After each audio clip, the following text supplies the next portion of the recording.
Hello, everyone. Welcome to our Western District Justice Team meeting. Any thoughts about what we can share at District Synod? Well, it seems that many of us struggle with what justice looks like. We don't realize that the wonderful things that our churches are doing in service to others are an important part of our justice work.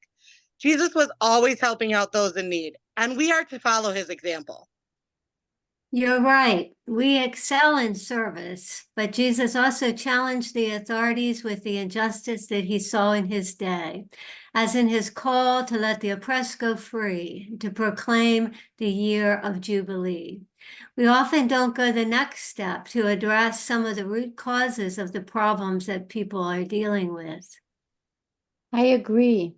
I have been challenged by what the Reverend Dr. Martin Luther King said about the story of the Good Samaritan.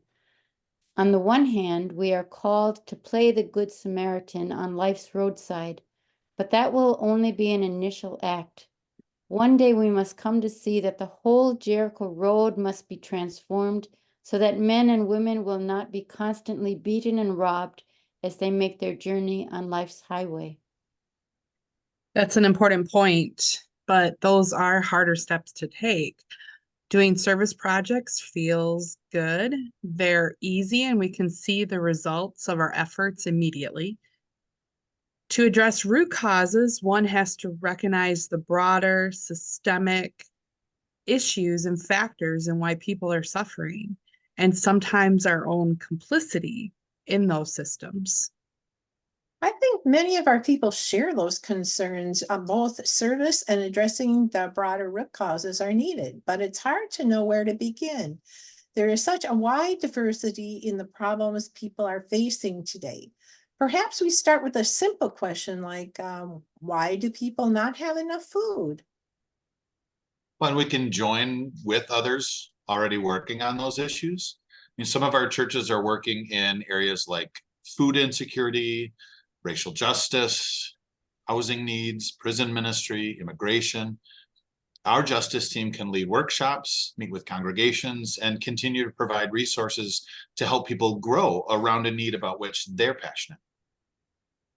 Because really, if we're concerned about surviving as a church, reviving so that we can thrive, we cannot do it without helping those around us thrive as well. Another quote from the Reverend Dr. Martin Luther King is, "All humanity is tied together. All life is interrelated. And we are all caught in an inescapable network of mutuality, tied in a single garment of destiny. Whatever affects one directly affects all indirectly. For some strange reason, I can never be what I ought to be until you are what you ought to be. And you can never be what you ought to be until I am what I ought to be. This is an interrelated structure of reality."